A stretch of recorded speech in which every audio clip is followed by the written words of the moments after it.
The spring of 1873 was cruel on the Wyoming plains.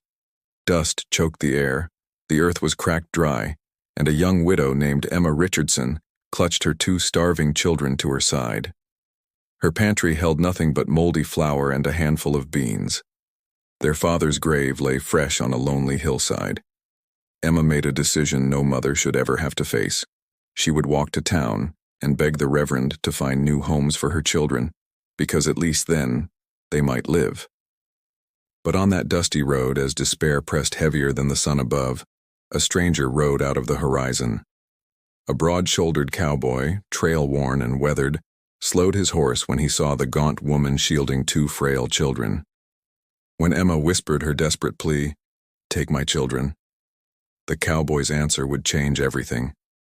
His reply was simple, but it carried the weight of salvation. "I'll take you too." If stories of hope and second chances touch your heart, you're in the right place. Take a moment to hit that like button. It helps us bring more forgotten tales of the Wild West back to life.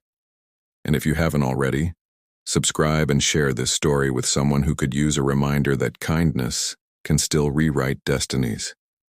Spring of 1873 did not bring life to Wyoming. It brought silence, cracked earth, and empty cupboards. Emma Richardson stood in the doorway of her sagging homestead, her two children clinging to her skirt. Behind the house, her husband's grave still looked raw, the mound of dirt unsettled, a reminder that she was truly alone. Her pantry was bare, nothing but moldy flour and a handful of dried beans rattling in a jar. 6-year-old Sarah tugged at her dress, whispering the words Emma dreaded most. "Mama, I'm hungry."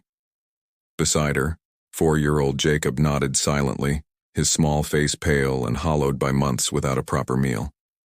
Emma promised food, but even as she spoke, the words felt like ash.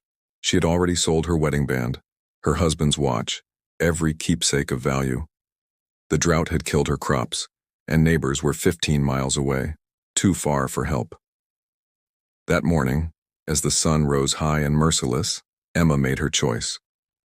She would walk 10 miles to Sweetwater Junction to the Reverend and beg him to find families for her children. The decision broke her heart. But watching them starve, she could not. The walk to Sweetwater Junction was long and merciless. By midday, Emma's arms ached from carrying little Jacob, whose boots had worn clear through at the soles. Sarah trudged beside her, too quiet for a child her age, occasionally stooping to pick wildflowers that somehow still bloomed through the dust. They were still 3 miles from town when Emma spotted it, a cloud of dust rising on the horizon. Her heart lurched. Out here, strangers rarely meant safety. She pulled her children close, shielding them behind her worn skirts as the figure on horseback grew clearer. It was a man, tall and broad-shouldered, riding a chestnut stallion, his hat brim shaded sharp eyes, his face weathered by sun and trail.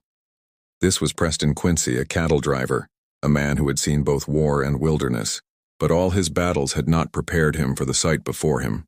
A woman so thin the wind could be carried her away, standing guard over 2 starving children with nothing but willpower.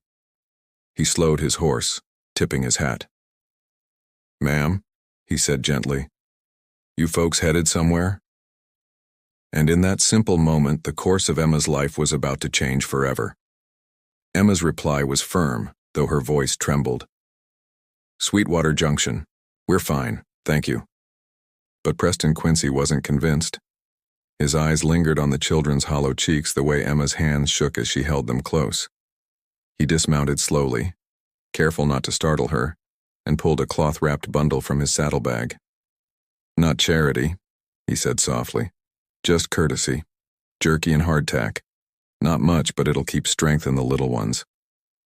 At the mention of food, Jacob's stomach growled so loudly it betrayed them all. Pride warred with necessity, but Emma's defenses fell.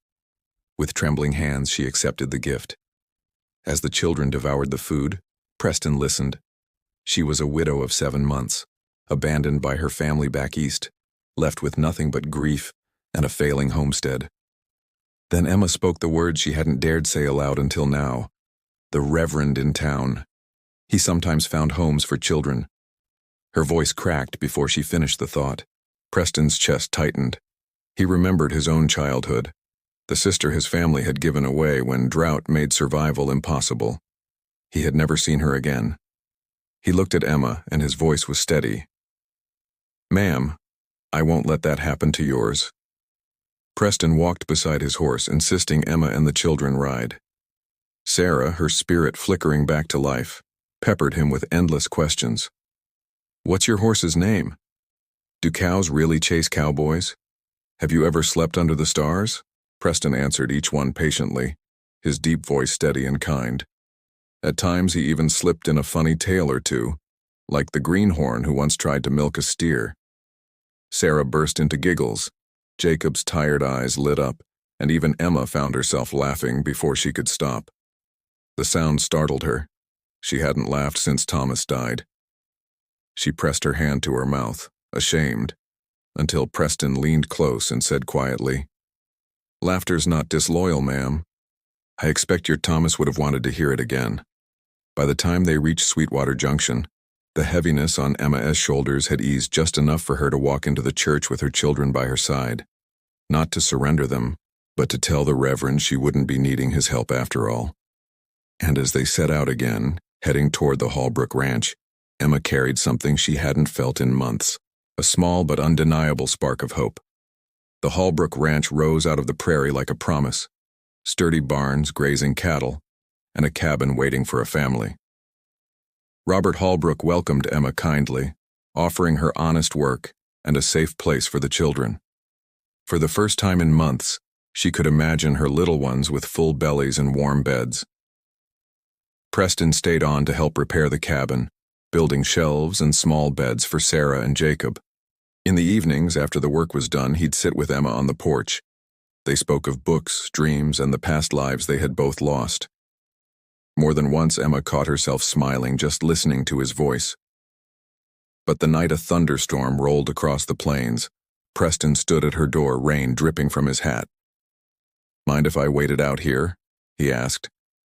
The children cheered at his arrival, and Emma didn't want him to leave. Days turned into weeks, and when Preston finally admitted he didn't just want to help, he wanted to stay, Emma's heart, long wrapped in grief, dared to open. Once, she had whispered, "Take my children." And the cowboy had answered, "I'll take you too." Together, they found not just survival, but love reborn. And that's the story of a widow, a cowboy, and a love born from the hardest trials of the Wild West. Emma thought her journey was ending the day she tried to give up her children, but instead it was just beginning. Preston didn't just offer food or shelter. He offered family, laughter, and a second chance at life. If this story moved you, don't forget to like, subscribe, and share it with someone who believes in the power of hope.